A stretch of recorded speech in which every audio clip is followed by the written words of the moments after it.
The church was packed that Sunday morning. Voices rang out in praise, hands lifted high, and the choir sang with passion. At the front of the sanctuary, Pastor Elijah Harper stood tall, leading his congregation in worship. His words were powerful, his presence commanding. To everyone, he was a man of God, a devoted husband, a leader to be admired. But his wife, Naomi Harper, knew better. Naomi had felt something was off for months. Elijah had grown distant, spending more nights at the church, claiming to be deep in prayer and counseling. He barely touched her anymore, and his once loving words had turned cold.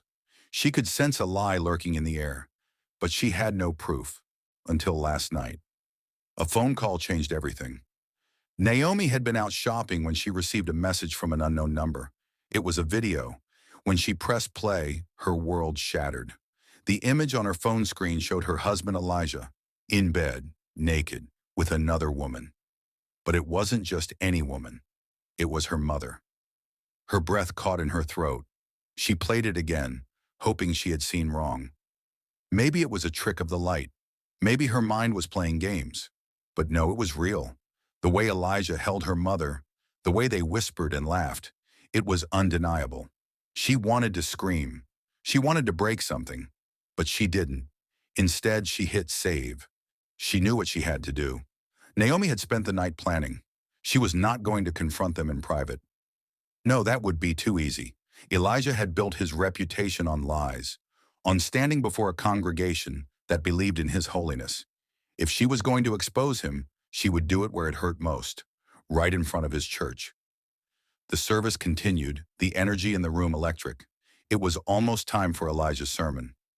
Naomi sat in the front row, her heart pounding, her fingers gripping her phone.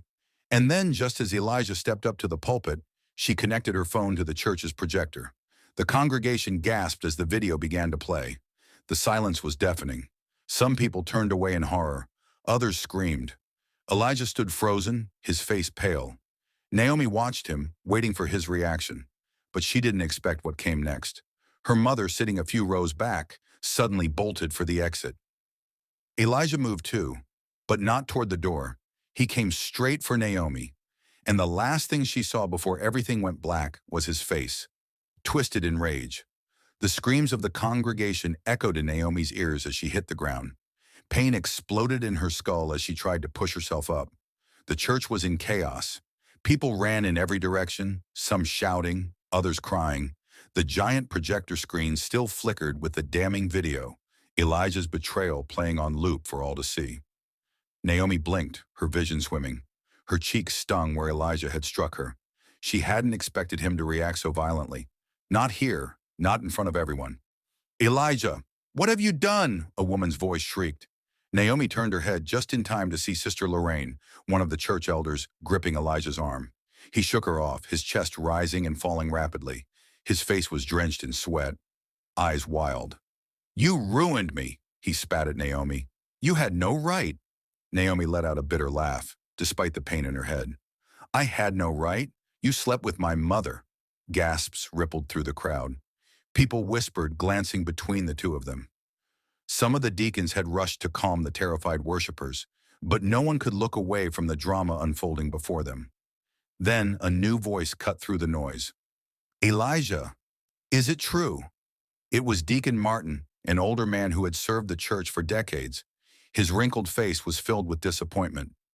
Elijah hesitated. For the first time, he looked unsure of himself. His hands trembled. He opened his mouth as if to speak, but stopped when the church doors swung open with a loud bang.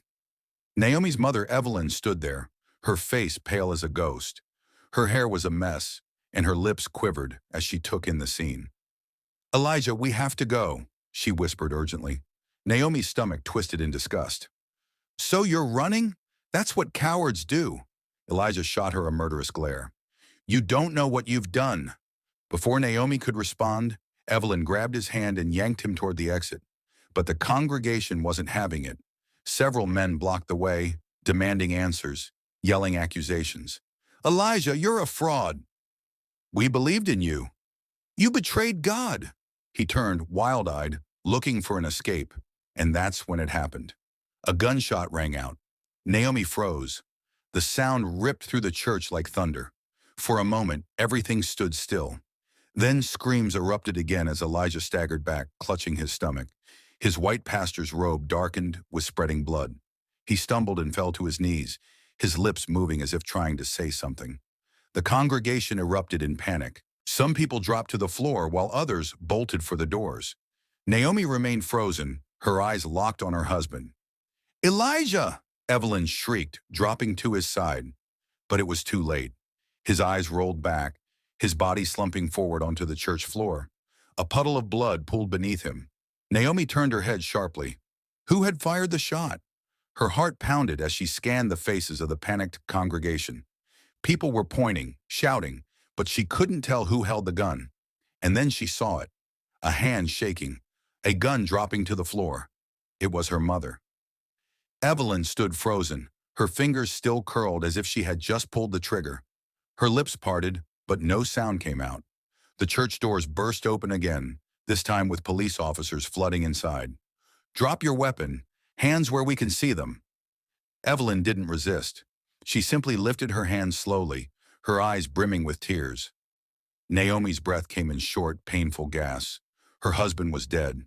Her mother was the killer. And this was only the beginning. Detective Mark Jameson sat in his car outside Grace of Light Church, gripping his coffee cup as he surveyed the chaotic scene before him. Police cars surrounded the building, their flashing lights painting the night in red and blue. News reporters had already gathered outside, cameras rolling as they tried to piece together what had happened inside the holy sanctuary. A pastor shot dead, a wife humiliated, a mother holding the smoking gun. Jameson sighed. He had seen a lot in his 15 years on the force, but this case had the kind of mess that didn't come with easy answers. He stepped out of his car and made his way toward the entrance.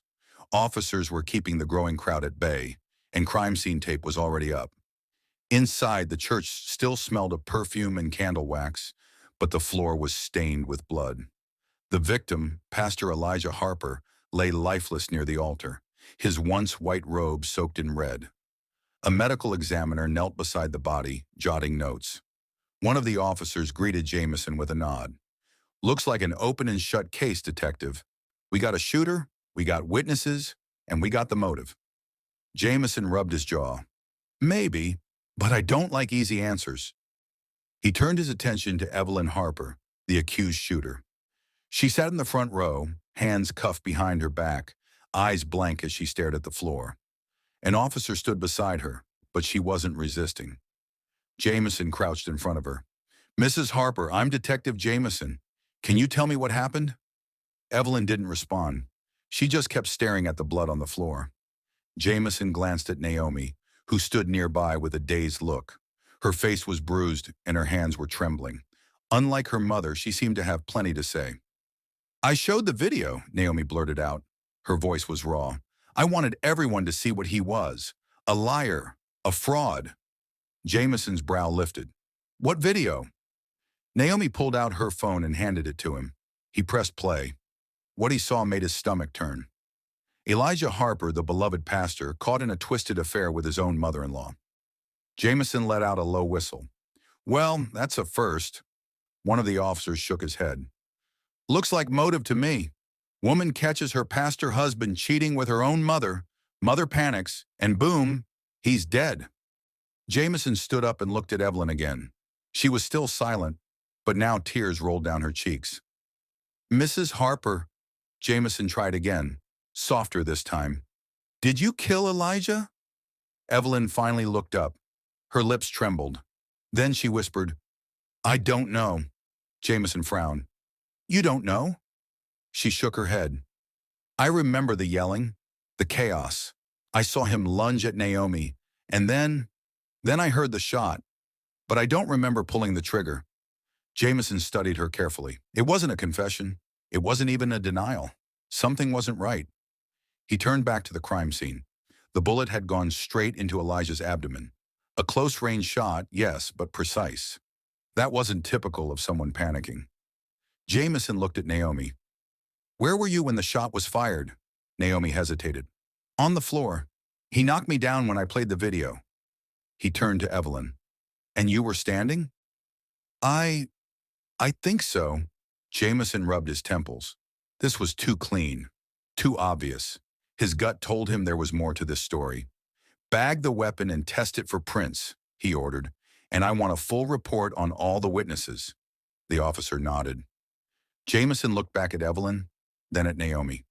Someone was lying, and he was going to find out who. Detective Jameson sat in his dimly lit office later that night, staring at the crime scene photos spread across his desk. The shot was too clean, too precise. The weapon, a small Glock 19, had been recovered near Evelyn's feet, but something wasn't adding up. The forensics team had just sent over their preliminary report. Evelyn's fingerprints were on the gun, but there was something strange. They weren't positioned like she had fired it. Her prints were on the grip, but there were no traces of gunpowder residue on her hands. Jameson exhaled slowly. That meant one of two things. Either someone had wiped her hands clean after the fact, or she never fired the gun at all. Picking up his phone, he called Officer Ruiz, who had taken witness statements. "Ruiz, what do we have?" Ruiz sighed. "Most witnesses say they were too busy panicking to see who actually fired the shot. Some say they think they saw Evelyn holding the gun, but no one is 100% sure. Naomi, on the other hand, insists her mother did it." Jameson frowned. "Did Naomi actually see her mother pull the trigger?" Ruiz hesitated.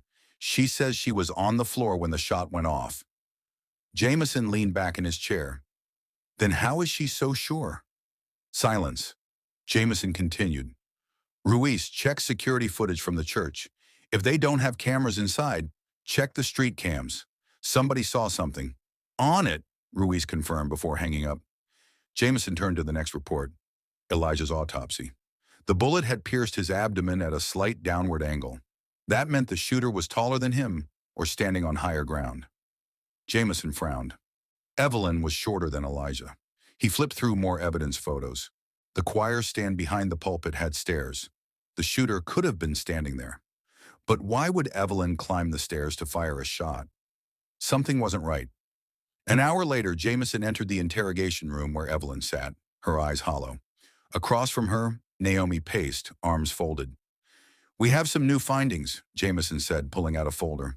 "Mrs. Harper, you're under arrest for murder, but I need you to tell me the truth. Did you shoot Elijah?"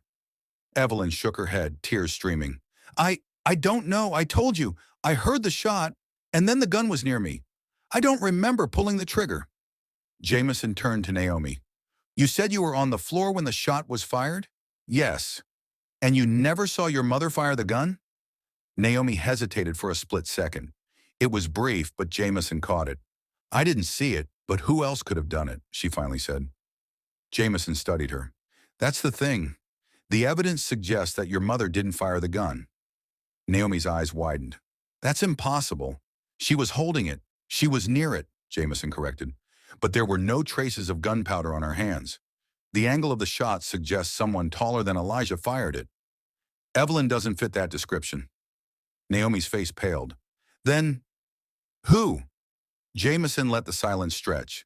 He was watching Naomi closely, and then he saw it, the flicker of panic in her eyes. "You tell me," Jameson said calmly. Naomi took a step back. "Are you accusing me?"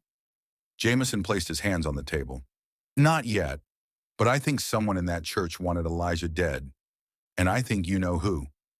Evelyn gasped, turning to her daughter. "Naomi?" Naomi swallowed hard, her fist clenching. "Number, you're wrong. My mother, she had every reason to shoot him. Look at what he did to us." Jameson nodded. "He betrayed you, humiliated you. I understand, but Evelyn doesn't fit the profile of a shooter." Naomi shook her head. "This is insane. You're trying to twist things." Jameson leaned in. "Or maybe you're trying to hide something." For the first time since the shooting, Naomi had no words. Jameson's instincts screamed that he was getting closer. And if Naomi was lying, then the real killer was still out there. Detective Jameson arrived at the precinct early the next morning, coffee in one hand, a case file in the other. He had spent most of the night replaying the events at the church, but something still didn't sit right. Evelyn's prints were on the gun, but she had no gunpowder residue on her hands. Naomi insisted her mother fired the shot, but she hadn't actually seen it happen. And the bullet's trajectory suggested the shooter was taller than Elijah. So if Evelyn didn't do it, who did? His phone buzzed. It was Officer Ruiz. "Detective, we pulled footage from a street cam across from the church. You're going to want to see this." Jameson sat up. "I'm on my way." In the surveillance room, Ruiz clicked play on the grainy footage. The timestamp was right around the time of the shooting. From this angle, Jameson could see the side doors of the church, where panicked members of the congregation were running out. Then he spotted Naomi. She wasn't running like the others. She was walking quickly but controlled. Her hands were clenched at her sides. Then something strange happened. She stopped near a trash bin. She reached into her dress pocket, pulled out something small and dark, and tossed it inside. Jameson's heartbeat quickened. "Pause. Zoom in on that." Ruiz enhanced the frame. The object was blurry, but Jameson recognized it immediately. A pair of latex gloves. He exhaled. Jesus! Naomi had been wearing gloves. That's why she had no gunpowder on her hands. Ruiz whistled. "You think she wiped the gun and planted it near her mom?" Jameson ran a hand down his face. "It's looking that way." She framed Evelyn. But if Naomi had shot Elijah, why had she waited until now to expose the affair? Why do it in church? And then it hit him. Revenge wasn't the goal. Chaos was. Jameson turned to Ruiz. "Get officers to that trash bin before it gets emptied. I need those gloves tested for prints." Ruiz nodded and rushed out. Jameson sat back in his chair, staring at the frozen image of Naomi on the screen. She had been so sure her mother was guilty, because she needed her to be, and now Jameson needed to make her talk. Detective Jameson sat in the dimly lit interrogation room, his fingers drumming against the table. Across from him, Naomi sat with her arms crossed, her face unreadable. A manila folder rested between them, containing the latest forensic report. It confirmed what Jameson had suspected. The latex gloves Naomi had tossed in the trash contained traces of gunpowder. Her fingerprints were on the inside. The murder weapon, the Glock 19, had her prints as well, beneath the smudged layer of her mother's. Naomi had wiped the gun and then pressed Evelyn's hand around it, planting false evidence. Jameson exhaled and leaned forward. "You lied to me, Naomi." Naomi scoffed. "I didn't." He slid the forensic report in front of her. "You wore gloves. That's why your hands tested clean for gunpowder residue. And then, after you shot Elijah, you planted the gun on your mother." Naomi's face tightened, but she said nothing. Jameson continued. "Surveillance footage shows you tossing those gloves in the trash outside the church. We recovered them. Your fingerprints are inside." A flicker of panic crossed Naomi's face, but she quickly masked it. "That doesn't prove I shot him." Jameson gave her a hard look. "Yes, it does." He tapped the forensic report. "Ballistics confirmed the angle of the shot was downward, meaning the shooter was taller than Elijah. Your mother isn't, but you are." Naomi swallowed. Jameson studied her carefully. "You planned this, didn't you? You recorded that video, made sure the whole church saw it, and when Elijah tried to stop you, you used the chaos as cover." Naomi's hands curled into fists. Jameson leaned in, his voice lowering. "It wasn't about exposing him, was it? If it was, you would have left it at the video. But you needed him dead. Why?" Naomi exhaled shakily. Then she laughed, a hollow, bitter sound. "You wouldn't understand. Try me." Naomi's expression hardened. "He wasn't just cheating, detective. He was controlling, manipulative, abusive." Jameson stayed silent. Naomi's voice dropped to a whisper. "Do you know how many nights my mother spent crying herself to sleep because of him? How many times he convinced her that she was worthless without him? And my grandmother?" She shook her head. "She was no better. A snake." She clenched her jaw. "I wanted them both to suffer. I wanted him dead, and I wanted her to rot in prison for it." Jameson nodded slowly. "So, you played the long game. You filmed them, set up the perfect scandal, and when the moment was right, you pulled the trigger. You let the church see him for what he was. Then you let them see your mother as the murderer." Naomi's lips curled slightly. "Sounds like you figured it all out, detective." Jameson exhaled. "Yeah, I did." Two uniformed officers entered the room. Naomi Harper, Jameson said, standing. You're under arrest for the murder of Elijah Harper. For the first time, Naomi's smirk faltered. Stand up, one of the officers ordered. She hesitated but obeyed. As they cuffed her hands, she looked Jameson dead in the eye. I don't regret it. Jameson sighed, watching as they led her away. This case was finally closed, but somehow it didn't feel like a victory. The courtroom was silent as the judge delivered the sentence. Naomi Harper was found guilty of first-degree murder. The jury had deliberated for less than 4 hours. The evidence was overwhelming. The gloves, the gunpowder residue, the angle of the shot, and the cold, calculated way Naomi had set her mother up. There was no reasonable doubt. She showed no remorse as the judge sentenced her to life in prison without the possibility of parole. Evelyn Harper sat in the front row, her hands trembling in her lap. The weight of everything, the betrayal, the loss, the lies, was crushing. She had spent the past few weeks trying to understand how her daughter, her own flesh and blood, had framed her for murder. Jameson watched her closely. She was free, but she wasn't whole. Outside the courthouse, reporters swarmed as Jameson and Officer Ruiz walked down the steps. Cameras flashed, microphones were shoved in their faces. Detective Jameson, did Naomi Harper ever confess to the murder? Jameson adjusted his coat. The evidence spoke for itself. Do you believe Evelyn Harper had any involvement? Another reporter asked. No, Jameson said firmly. She was framed. The real killer has been brought to justice. He walked past them, ignoring the barrage of questions. That evening, Jameson sat at his desk, sipping black coffee as he reviewed his notes. Another case closed. Another life lost to vengeance. Ruiz knocked on the door. Heading home, boss? Jameson exhaled. In a minute. Ruiz hesitated. This one was rough. Jameson nodded. Yeah. He glanced at the case file one last time before closing it. Naomi's plan had been perfect. Almost. If she hadn't been caught on that security camera tossing the gloves, if she had wiped the gun better, if she had played the victim just a little longer, she might have walked free. But justice had a way of catching up. As Ruiz left, Jameson leaned back in his chair, staring at the ceiling. Justice had been served, but no one had truly won. Evelyn had lost a husband and a daughter. The congregation had lost their pastor. Naomi had lost her freedom. And Jameson? He had just another closed case on his record. The world kept spinning. Another crime would come, another lie would unravel, and he would be there, ready to put the pieces together.